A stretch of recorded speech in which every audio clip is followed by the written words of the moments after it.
الحمد لله نحمده ونستعينه ونستغفره ونعوذ بالله من شرور أنفسنا ومن سيئات أعمالنا من يهده الله فلا مضل له ومن يضلله فلا هادي له ونشهد أن لا إله إلا الله وحده لا شريك له ونشهد أن سيدنا وسندنا وحبيب ربنا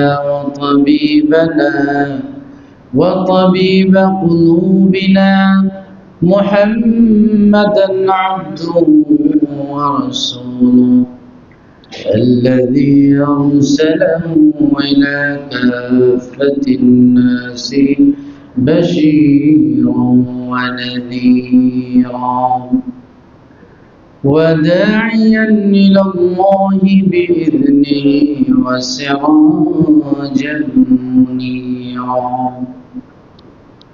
صلى الله تعالى عليه وعلى آله وأزواجه وسلم تسليما كثيرا أما بعد فقد قال الله سبحانه وتعالى في القرآن المجيد أعوذ بالله من الشيطان الرجيم بسم الله الرحمن الرحيم والفجر وليال عشر والشفع والوتر وقال رسول الله صلى الله عليه وسلم ما من أيام العمل الصالح فيها أحب إلى الله من هذه الأيام أيام العشر صدق الله مولانا العظيم وصدق رسوله النبي الكريم ونحن على ذلك من الشاهدين والشاكرين والحمد لله رب العالمين اللهم صل على محمد وعلى آل محمد كما صليت على إبراهيم وعلى آل إبراهيم إنك حميد مجيد اللهم بارك على محمد وعلى آل محمد كما باركت على إبراهيم وعلى آل إبراهيم إنك حميد مجيد উপস্থিত সম্মানিত মুসল্লিয়ান কিরাম মুআজ্জাজ ও মুহতারাম মুরব্বিয়ান ইজাম দিগার বিরাদরান ইসলাম আজ 26শে জিলকদ 15 মে 2026 জুমাবার আগামী কয়েকদিন পরে ইনশাআল্লাহ জিলহজের চাঁদ আমরা দেখতে পাব। এই জিলহজের প্রথম দশকে বিশেষ কিছু ইবাদত আছে এবং জিলহজ মাসে বিশেষ কিছু ইবাদত আছে যা অন্য কোনো মাসে হয় না। যে হাদিসখানা আমি তেলাওয়াত করেছি এবং সূরাতুল ফাজরের প্রথম কয়েকটি আয়াত তেলাওয়াত করেছি, এই আয়াত এবং হাদিসের মধ্যে জিলহজের প্রথম দশকের কথা আল্লাহ রাব্বুল আলামিন বিশেষভাবে উল্লেখ করেছেন। প্রথমত এই ইবাদতগুলির মধ্যে একটি মিল আছে। আমরা যদি দেখতে পাই সেই রমজান মুবারকের পর থেকে রমজানের কেন্দ্রিক ঈদ উল ফিতর অনুষ্ঠিত হয়, রমজান পরবর্তী হজের মাস শুরু হয়ে যায়। কারণ আল্লাহ রাব্বুল আলামিন বলেছেন আশহুরে মা'লুমাত, যে নির্ধারিত কিছু মাসে হজ ফরজ। ওয়ালিল্লাহি আলান নাসি হিজ্জুল বাইত মান ইসতাতা ইলাইহি সাবিলা। ওই নির্ধারিত মাস হলো শাওয়াল, জিলকদ এবং জিলহজ। এজন্য শাওয়াল মাস থেকে হজের সফর শুরু হয়ে যায়। শাওয়াল মাসেই হজের সফর শুরু করা মুস্তাহাব। আগেকার দিনে বহুদিন সময় লেগে যেত হজে যাওয়ার জন্য। এজন্য আবার খুব বেশি আগে গেলে এহরাম অবস্থায় দীর্ঘদিন থাকাটা কষ্টকর। বিধায় আল্লাহ রাব্বুল আলামিন এই শাওয়াল মাস থেকেই এহরামের মাধ্যমে হজের সফর আরম্ভ করতে বলেছেন। এজন্য হজের মাস শুরু হয়ে যায় শাওয়াল থেকে। শাওয়াল পরবর্তী জিলকদ। আলহামদুলিল্লাহ, আমাদের দেশের প্রায় 60,000-এরও অধিক হাজী সাহেবগণ মক্কায় বা হজের উদ্দেশ্যে আমাদের দেশ ত্যাগ করেছেন। যারা যাবেন আল্লাহ তাআলা যেন তাদের সকলকে হজ্জে মাবরুর নসিব ফরমান। আমাদেরকেও আল্লাহ যেন বারবার তার ঘরে হাজিরা দেওয়ার তৌফিক দেন। আল্লাহ রাব্বুল আলামিনের এই যে ইবাদতের মধ্যে একটা মিল, শাওয়াল পরবর্তী জিলকদ, সেটাও আশুরে হজ, হজের মাস। এরপরে জিলহজ শুরু হয়। তো জিলহজ মাস মৌলিকভাবে হজের মাস। তো হজের কি কেন্দ্র করে কিছু ইবাদত আল্লাহ রাব্বুল আলামিন নির্ধারিত সময়ে, নির্ধারিত দিনে, নির্ধারিত জায়গায় আল্লাহ তাআলা দিয়েছেন। এই জন্য আমরা যারা হজে যেতে পারি নাই, আমাদেরকেও আল্লাহ মাহরুম করেন নাই।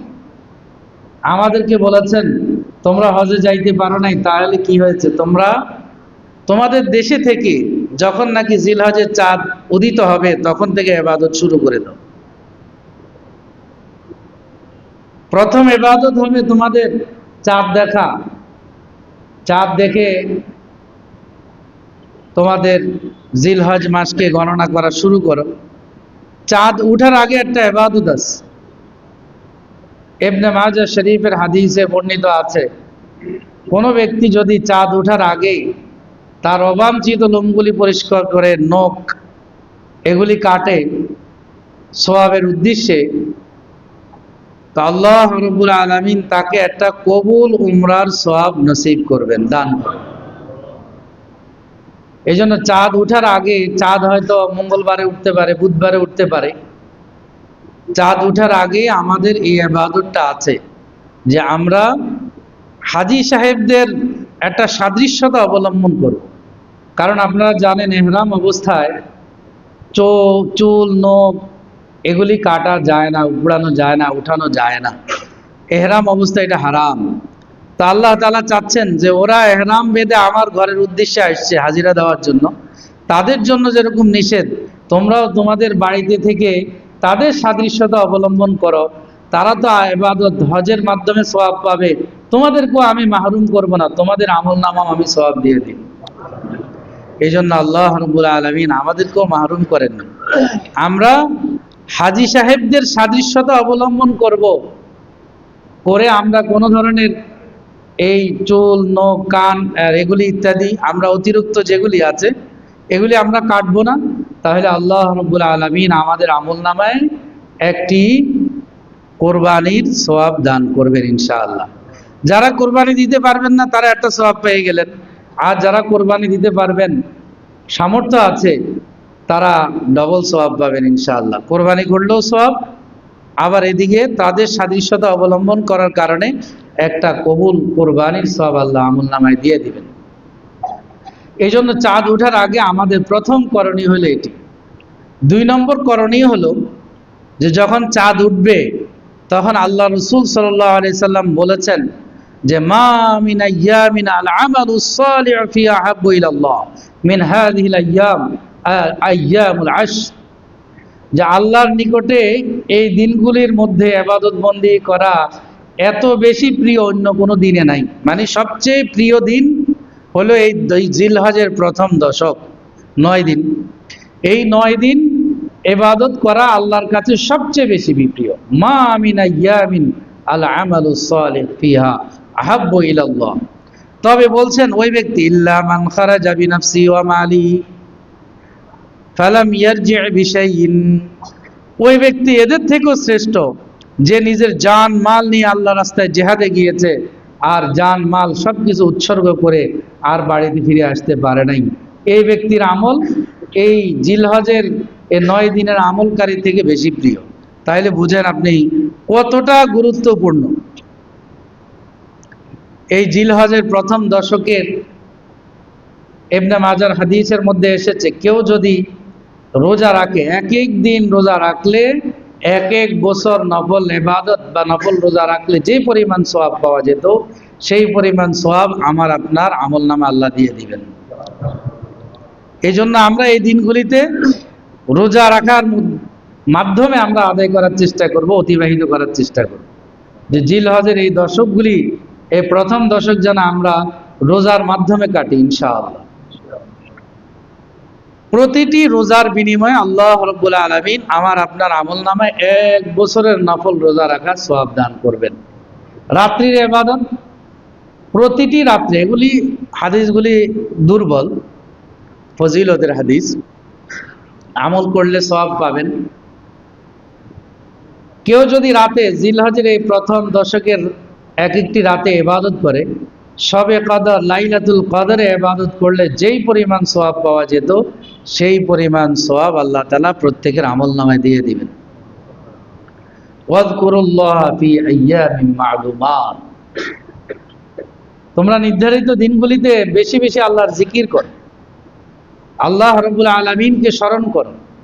এই জন্য আমাদের উচিত হবে যে জিলহজের চাঁদ উঠার পর থেকে আমরা কোমর বেঁধে নামবো, যে দিনে রোজা রাখবো, রাতে যতটুকু পারি ইবাদত বন্দেগীর মাধ্যমে কাটানোর চেষ্টা করবো ইনশাআল্লাহ। হিম্মত করে ইনশাআল্লাহ। যারা আমরা হজে যাই তারা তো করি আলহামদুলিল্লাহ, হেরমের উদ্দেশ্যে যারা যাবেন তারা তো আলহামদুলিল্লাহ ভোর রাতে তাহাজ্জুদ উঠেন, 5 ওয়াক্ত নামাজ হেরমে পড়ার সুযোগ হয়, কত বড় সৌভাগ্যের বিষয়।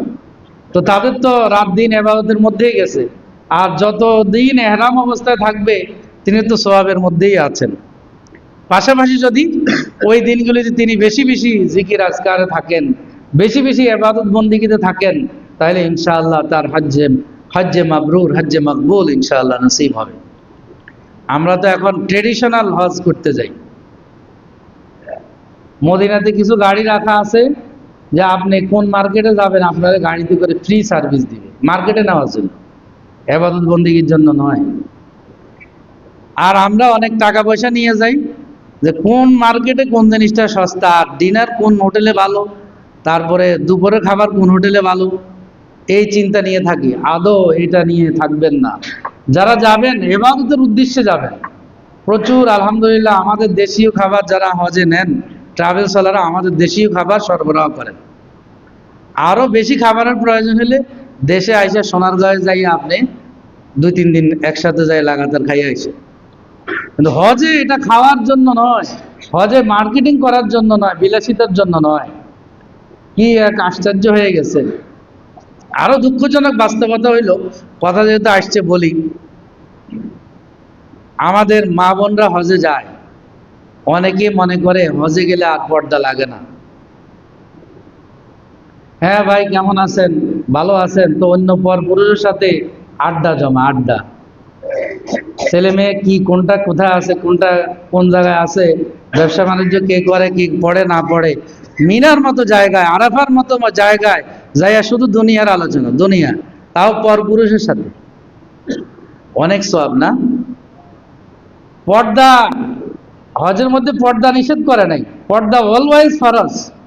আপনাকে বলছে চেহারা ঢাকা যাবে না, এর মানে কি পর্দা করা যাবে না এটা বলছে? আমাদের দেশে উল্টা সমজিলিরে রাম,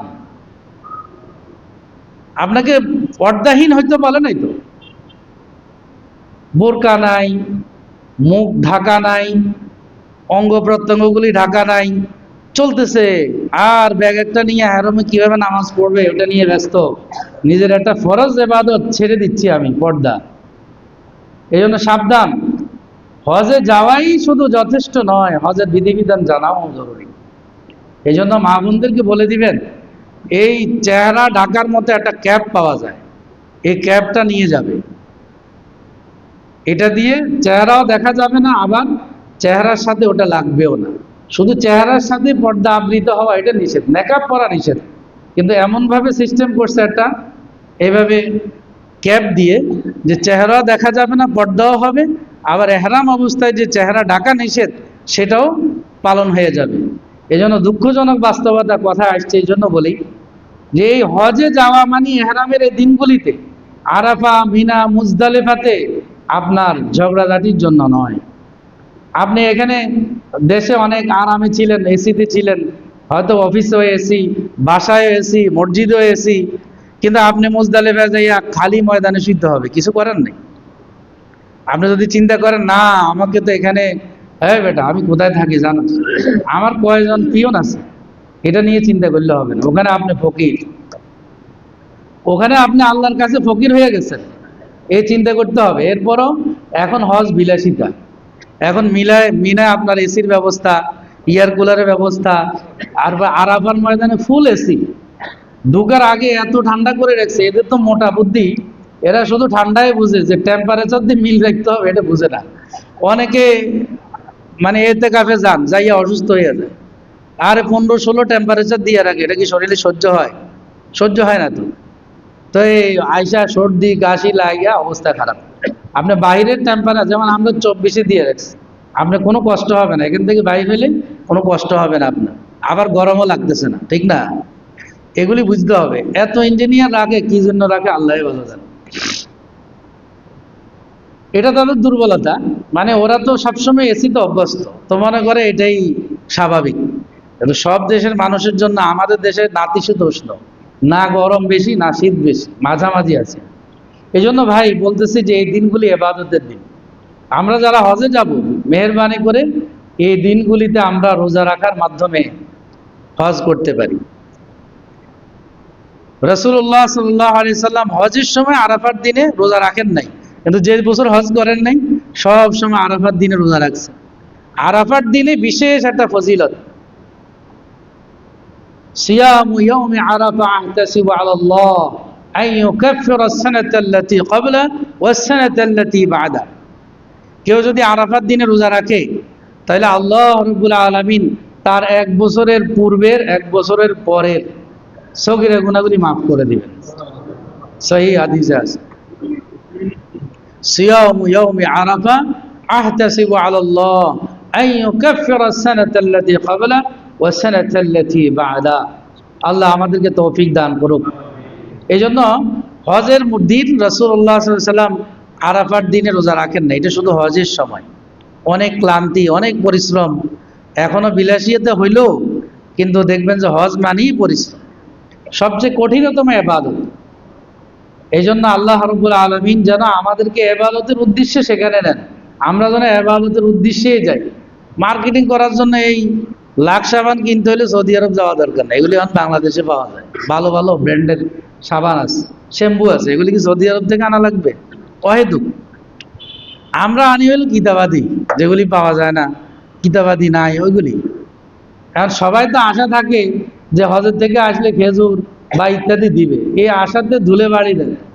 এটা যেন পরিবর্তন হয়, সবাই যেন এই চিন্তা রাখে যে আমার জন্য আপনি কি দোয়া করছেন। আমাদের জন্য এই টেন্ডেন্সি থাকে যে হজে গেছেন আমার জন্য কি দোয়া করছেন, হজে যাওয়ার সময় তার কাছে দোয়া চাইতে বলছে। হাজী সাহেব হজের থেকে আসলে বলছে তার কাছে প্রথম দোয়া চাইবেন, যে আপনি তো গুনাহ মাফ করে আসছেন, আপনি আমাদের জন্য দোয়া করেন। এই জন্য হাজী সাহেবের কাছে খেজুর আর পানি আশা করবেন না। কি আশা করবেন? দোয়া। দোয়া সবচেয়ে বড় পাওনা। আরে খেজুর এখন অনলাইনে অর্ডার দিলে আপনি সবচেয়ে ভালো ভালো খেজুর পাইবেন। দেখেন কোন প্রকারের খেজুর আপনার দরকার, কত দামেরটা দরকার, সব আছে বাংলাদেশে। তো এটার জন্য তো আমরা যাই না সৌদি আরব। হ্যাঁ গেছেন, নিয়ে আসছেন, সেটা ভিন্ন বিষয়। আমি বলছি যে এই মার্কেটিং এর পিছনে আমরা যদি সময় নষ্ট করে দিই ইবাদত পূরণ কখন।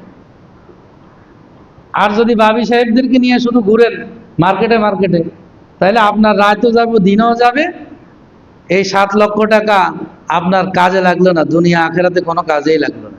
এই জন্য সাবধান, হজ একটা ইবাদত, হজ মার্কেটিং এর ঘুরের জায়গা নয়। কিন্তু এই কথাটা আমি কেন বলছি হজের ইতিহাস, কারণ এই হজের ইতিহাসের সাথে জিল হজের প্রথম দশকের সম্পর্ক আছে।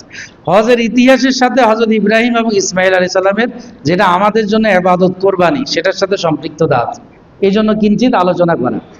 এই জন্য এই প্রথম দশকে আমাদের সিদ্ধান্ত হবে, সকলে আজকে থেকে আমরা চিন্তা করি এবং দৃঢ় সংকল্প করবে ইনশাআল্লাহ যে জিল হজের প্রথম দশকে আমি ইবাদত করব, ইবাদতের জন্য নির্ধারিত থাকবে ইনশাআল্লাহ।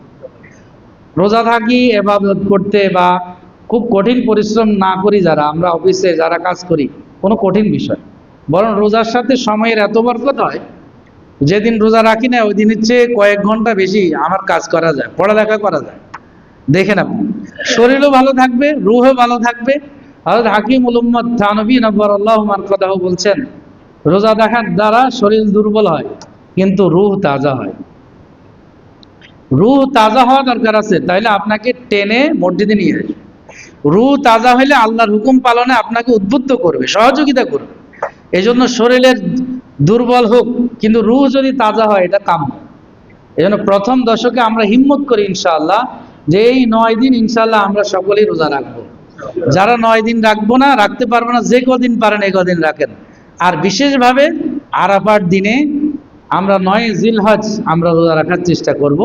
এটা একটা বিতর্কের বিষয়, ইয়মে আরাফা বলছে, আসলে উদ্দেশ্য হলো এখানে 9 জিলহজ, যেদিন আরাফার ময়দানে হাজিরা একত্রিত হয়।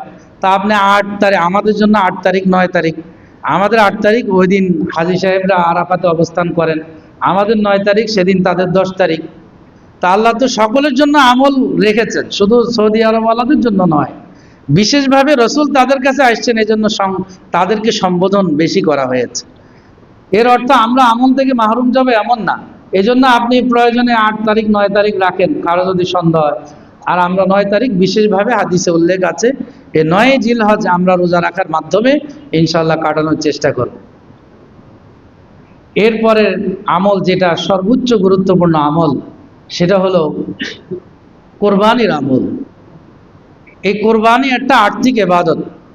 যে ব্যক্তি সুস্থ, বুদ্ধি বিবেক সম্পূর্ণ এবং আর্থিকভাবে স্বাবলম্বী, এবং সে যদি 10-এ 10, 11, 12 এই 3 দিন তার কাছে যদি প্রায় 1,80,000 টাকার মতো বর্তমান সময়ে, কারণ 52.5 তোলা রূপার সম পরিমাণ, 52.5 তোলা রূপা, এক ভরি রূপার দাম প্রায় 3400 বা 3500 টাকা এখন বাজারে। সেই হিসাব করলে 1,78,000 বা 80,000 টাকা হয়। 1,78,000 টাকা যদি কেউ এই 3 দিন মালিক থাকেন, তার উপরে কোরবানি করা ওয়াজিব। এর আগে শর্ত হলো আকেল বালেগ, অর্থাৎ প্রাপ্তবয়স্ক হইতে হবে, সুস্থ মস্তিষ্ক ওয়ালা হইতে হবে, এবং এই আর্থিক সামর্থ্যবান হলে পরে তার উপরে কোরবানি ওয়াজিব। এই কোরবানিটা ওয়াজিব। অন্য মাযহাবে ওয়াজিবের কোনো স্তর নাই, কিন্তু দৃষ্টিভঙ্গি হুকুমের দিক থেকে 4 মাযহাবে এটাকে গুরুত্ব দেয়। সবাই বলে যদি কেউ সামর্থ্য থাকার পরেও কোরবানি না করে, তাহলে আল্লাহ রসুল বলছেন ফালা ইয়াকরাবান্না মুসাল্লানা, সে যেন ঈদগাহে না আসে। তাহলে ধমকি দিচ্ছেন। এই জন্য এটাকে ওয়াজিব বলেছেন ইমাম আবু হানিফা রাহমাতুল্লাহ আলাইহি। এবং কোরআনে হাকিম আল্লাহ রাব্বুল আলামিন রসুলকে নির্দেশ করেছেন, ইন্না আতাইনাকাল কাউসার ফাসাল্লি লিরাব্বিকা ওয়ানহার। ফাসাল্লি লিরাব্বিকা, আপনি আপনার প্রভুর জন্য নামাজ আদায় করুন, সালাত আদায় করুন, এবং ওয়ানহার, এবং কোরবানি করুন। আল্লাহ রাসূল সাল্লাল্লাহু আলাইহি ওয়াসাল্লাম খুব বেশি টাকা পয়সার মালিক ছিলেন না, কিন্তু তিনি নিজের জন্য কোরবানি করছেন, নিজের পরিবারের জন্য কোরবানি করছেন। এবং আরাফার ময়দানে তো আল্লাহ রসুল অনেকগুলি কোরবানি দিয়েছেন। সুতরাং এই ইবাদত কোনোভাবেই ছাড়া যাবে না। এটার একটা ইতিহাস আছে। ঐতিহাসিকভাবে হজ এবং কোরবানির সাথে হযরত ইব্রাহিম আলাইহিস সালাম, ইসমাইল আলাইহিস সালামের স্মৃতি বিজড়িত। আপনি যদি চিন্তা করেন এই কাবা নির্মাণে যার অবদান, তিনি হলেন হযরত ইব্রাহিম আলাইহিস সালাম, ইসমাইল আলাইহিস সালাম। সহযোগী হিসেবে হযরত ইসমাইল ছিলেন, ইব্রাহিম আলাইহিস সালামকে আল্লাহ তাআলা কাবা নির্মাণে নির্দেশ করেছেন। কাবা নির্মাণ পরে ওনাকে বলেছেন ওয়াদ্দিন ফিন্নাস বিল হজ, আপনি ঘোষণা দেন মানুষকে। এখানে মানুষ নাই, ঘোষণা দিবে কয়? আপনি ঘোষণা দেন ওয়াজ্জিন ফিন্নাস বিল হজ ইয়াতুকা রিজালা ওয়া আলা কুল্লি দামিরিন ইয়াতিনা মিন কুল্লি ফাজ্জিন আমিক। আপনার কাজ হলো ঘোষণা দেওয়া। এই পৃথিবীর সব জনপদে এই ঘোষণা আমি পৌঁছাই দিব। মানুষের অন্তরে এই কাবার মোহাব্বত, কাবার আকর্ষণ আমি আল্লাহ দিয়ে দিব, আপনি ঘোষণা দিয়ে যান। 5000 বছর আগে ঘোষণা দিছে, এখনো মানুষ পায়ে হেঁটে, বিমানে চড়ে, জাহাজে করে আল্লাহর ঘর জিয়ারতের জন্য যাচ্ছে। যাচ্ছে কি যাচ্ছে না?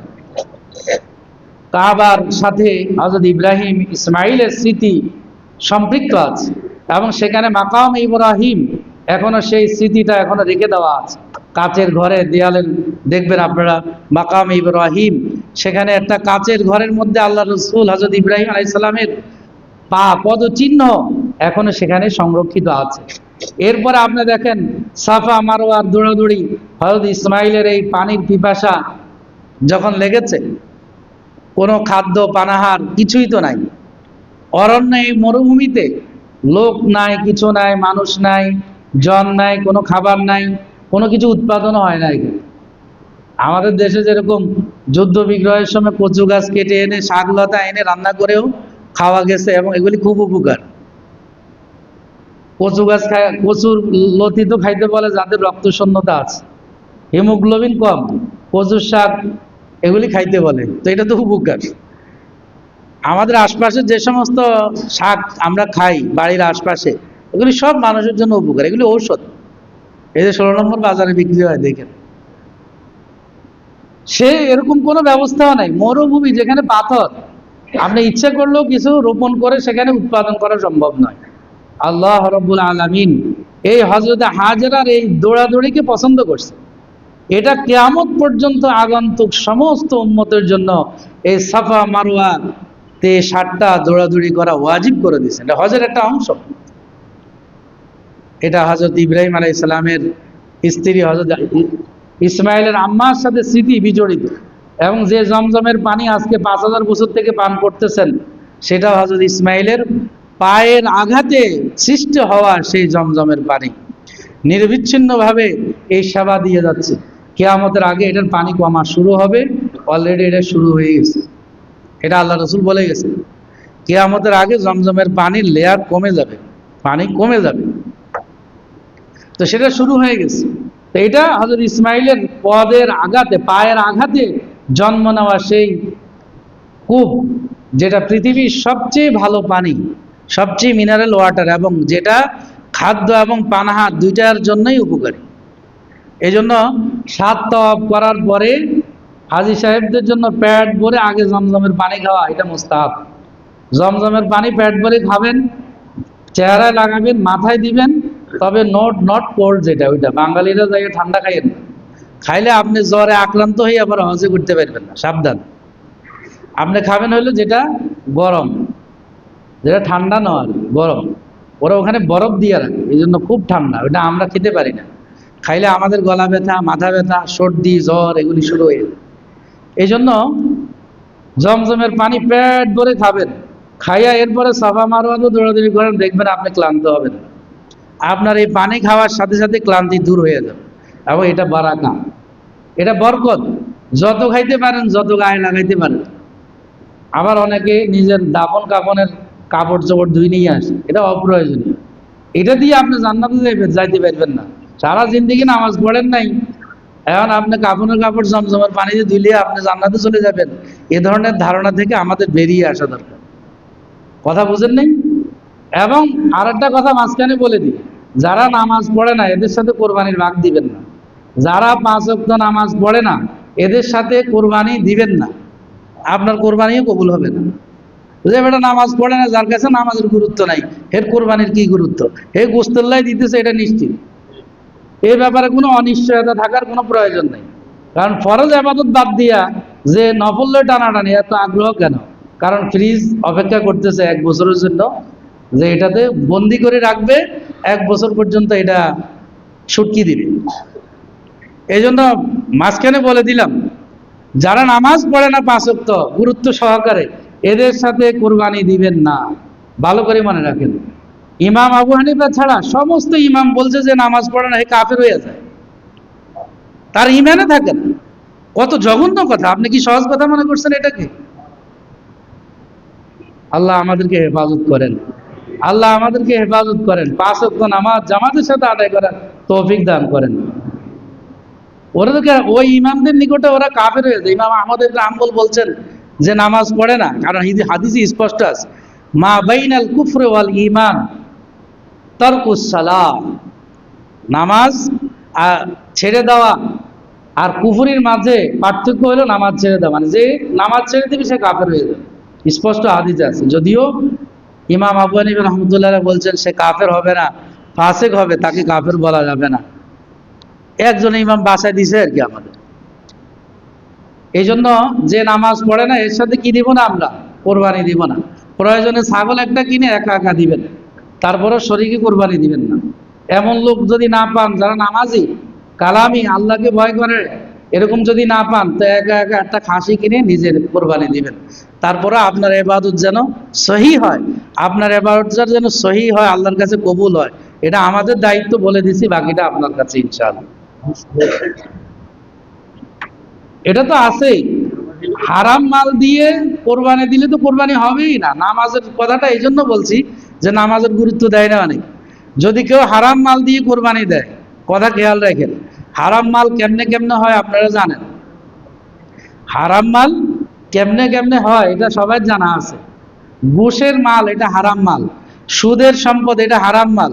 সুদ দেওয়া নেওয়া যা করছেন এই টাকা দিয়ে কোরবানি দিলে আপনার সাথে যে দিবে তারও কোরবানি হবে না। এই জন্য একটা সলিউশন বলে দিই তাদের জন্য, যাদের হারাম মাল আছে হালাল মাল নাই, তারা কোরবানি দেওয়ার জন্য অন্য কারো থেকে হালাল মাল হাওলাত নেবেন। যে ভাই আমাকে 30,000 টাকা দাও, তো ওটা দিয়ে কোরবানি দিবেন, তাহলে আপনার কোরবানিটা হয়ে গেল, আর আপনার ওই বেতন থেকে আপনি ওটাকে পরিশোধ করে দিলেন। বাঁচার একটা উপায় বলে দিছে, বুঝলেন, এটা বাঁচার উপায়।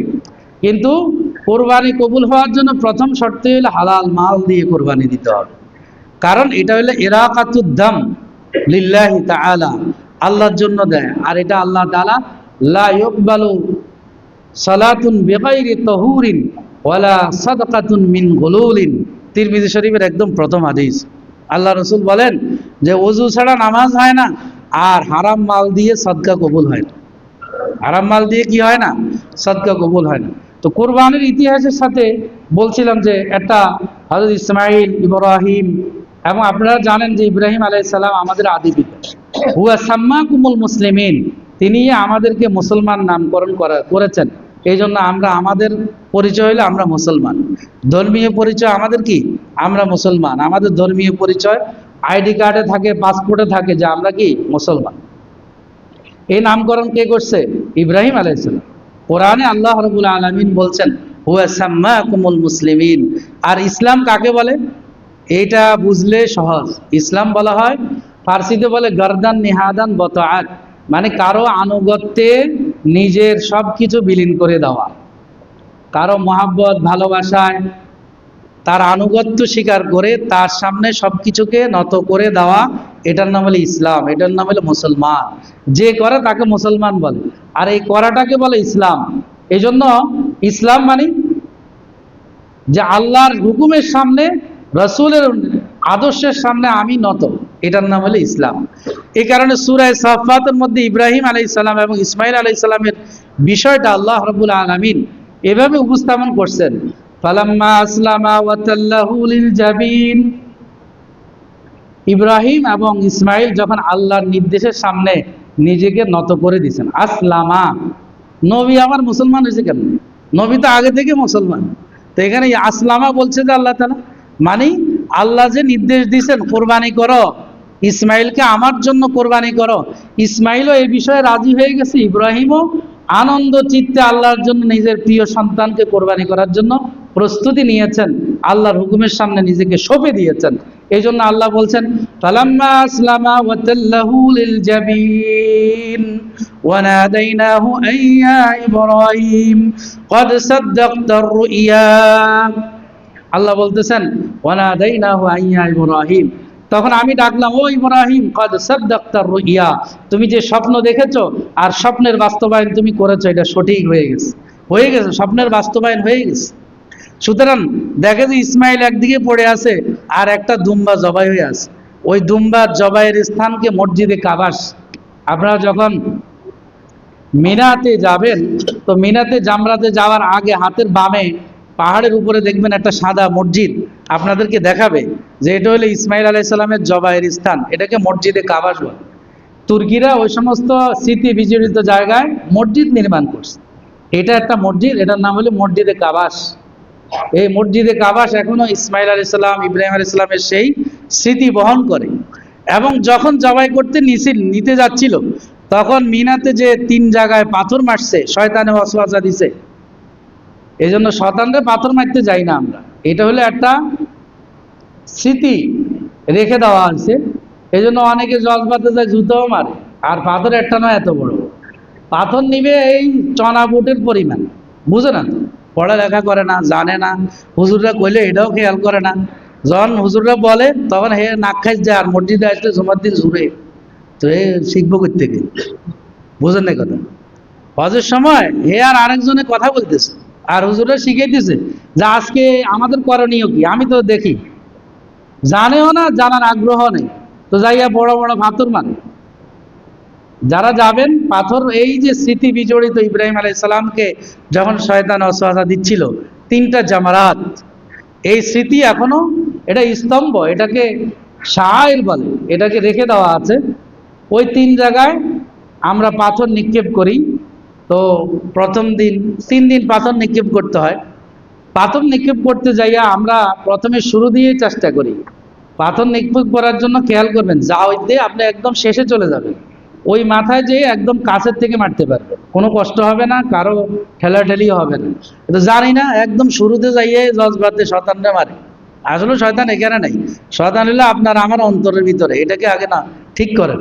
পাথর মারবেন, রাজমাম, এটা আল্লাহ তাআলা এখানে দোয়াও শিখে দিয়েছে। রাসূলুল্লাহ সাল্লাল্লাহু আলাইহি ওয়াসাল্লাম কি দোয়া পড়বেন শিখে নেবেন ইনশাআল্লাহ। তো এই স্মৃতিগুলি এখনো আছে, ইব্রাহিম আলাইহিস সালাম, ইসমাইল আলাইহিস সালামের এই স্মৃতি বিজড়িত।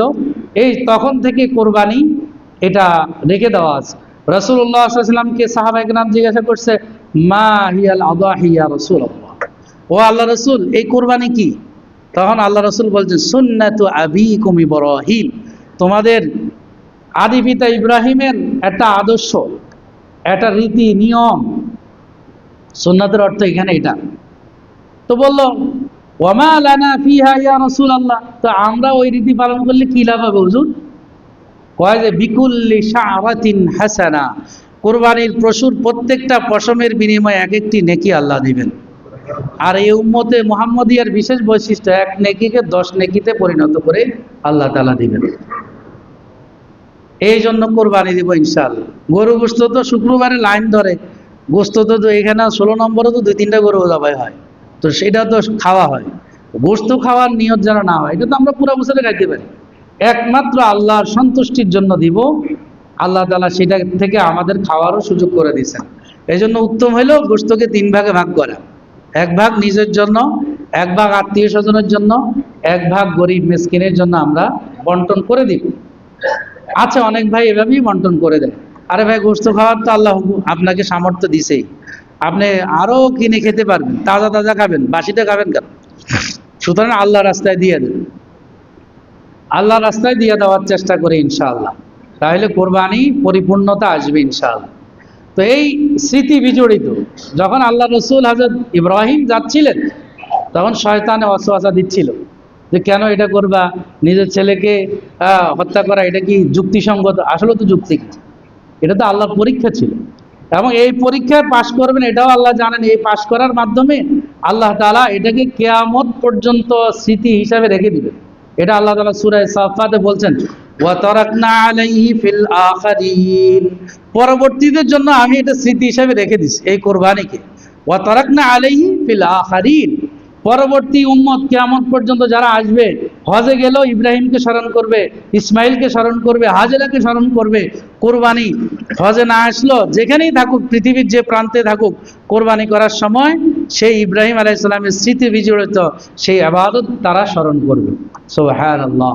এই জন্য আমরা আল্লাহর সন্তুষ্টির জন্য কোরবানি করব। আল্লাহ তাআলা বলছেন, লা ইয়ানালাল্লাহু লুহুমুহা ওয়ালা দিমাউহা ওয়ালাকিন ইয়ানালুহু তাকওয়া মিনকুম, তোমাদের রক্ত মাংস কিছুই আমার কাছে পৌঁছে না। ওয়ালাকিন ইয়ানালুহু তাকওয়া মিনকুম, তোমাদের থেকে তোমাদের অন্তরে যে আল্লাহ ভীতি, আল্লাহর জন্য যে অনুপ্রেরণা, আল্লাহর যে আনুগত্যতা তোমরা প্রকাশ করো, সেটাই আমার কাছে পৌঁছে, এটাই হলো বড় কিছু। আল্লাহ তাআলার রক্ত মাংস কিছুরই প্রয়োজন নেই, আল্লাহর রক্ত মাংস কিছুরই প্রয়োজন নেই। আমি করবো বিসমিল্লাহ আল্লাহু আকবার বলার সাথে সাথে আল্লাহর দরবারে যদি ইখলাসের সাথে করে থাকি, সাথে সাথে কবুল। এটাই হলো আমার বড় প্রাপ্তি। এজন্য আমরা এই জিলহজের এই প্রথম দশকে, প্রথম চাঁদ ওঠার আগে আমরা আমাদের অবাঞ্ছিত সবকিছু কেটে ফেলবো। 2 নম্বর, চাঁদ দেখার সুন্নত আদায় করার চেষ্টা করব। 3 নম্বর, পহেলা জিলহজ থেকে 9 জিলহজ পর্যন্ত আমরা দিনে রোজা রাখার মাধ্যমে দিনগুলি অতিবাহিত করব, রাতে নফল ইবাদত বন্দেগীর মাধ্যমে ইবাদত করব, এবং দিনে রাতে মিলে আমরা বেশি বেশি আল্লাহর জিকির, আজকার, তওবা, ইস্তেগফার, দুরূদ শরীফ এগুলি বেশি বেশি পড়ব ইনশাআল্লাহ। হিম্মত করেন, যতটুকু পারেন, ডেইলি যদি 1 ঘন্টা পারেন করেন, তারপরও বাদ দিবেন না। 5 মিনিট পারেন তারপরও করেন, 10 মিনিট পারেন বাড়ান, প্রথম দিন 10 মিনিট, পরের দিন 20 মিনিট, 30 মিনিট বাড়ান ইনশাআল্লাহ। বেশি থেকে বেশি মসজিদে থাকার চেষ্টা করেন। ঘরের মধ্যে একটা ইবাদতের জন্য একটা রুম, আপনার রুম আপনি ওই 10 দিনের জন্য ফ্রি করেন, যে এই 10 দিনে আমি ফজরের পরে এত পারা তেলাওয়াত করব, এতবার জিকির করব, এতবার দুরূদ শরীফ পড়ব, এত রাকাত নফল পড়ব, ইনশাআল্লাহ আল্লাহ তাআলা তৌফিক দিবেন। এখন থেকে আমরা আমাদের রুটিন তৈরি করে নিই যে আগামী 10 জিলহজ, এই জিলহজের প্রথম দশক আমরা আমাদের এইভাবে রুটিনের মাধ্যমে আদায় করার চেষ্টা করব ইনশাআল্লাহ। কেউ যদি না পারেন দিনে রোজা রাখেন, এশার নামাজটা 5 ওয়াক্ত নামাজ জামাতের সাথে পড়েন, ফজরের নামাজ জামাতের সাথে পড়েন, শেষ রাতে উঠে কিছু তাহাজ্জুদ 10 রাকাত, 8 রাকাত, 12 রাকাত, অন্তত 8 রাকাত পড়ার চেষ্টা করেন, না পারলে অন্তত 4 রাকাত পড়ে আল্লাহর কাছে তওবা ইস্তেগফার করেন। আর আফসোস করেন, আল্লাহ তোমার ঘরে হাজিরা দিতে পারে নাই, তারা হাজিরা দিয়ে যে সওয়াব অর্জন করতেছে আমাকে সেখান থেকে মাহরুম করিও না, আমাকেও তুমি সেই পরিমাণ সওয়াব দান করে ইনশাআল্লাহ। আল্লাহ তাআলার খাজানায় কোনো কমতি নাই।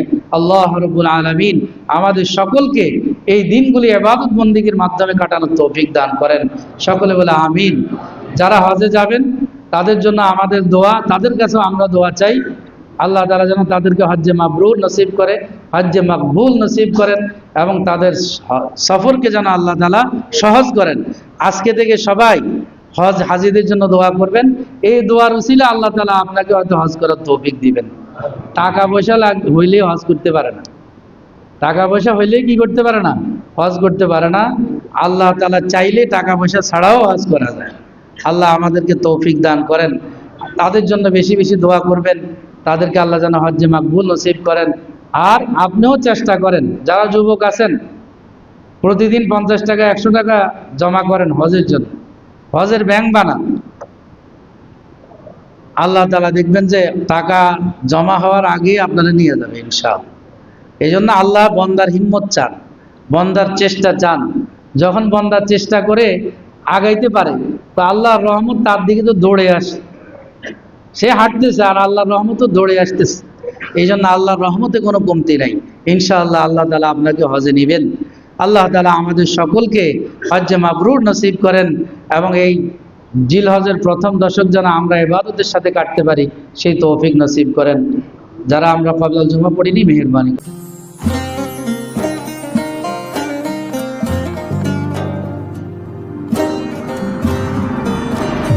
আলামান, সত্য ও ইসলামের বাণী পৌঁছে দিচ্ছে প্রতিদিন।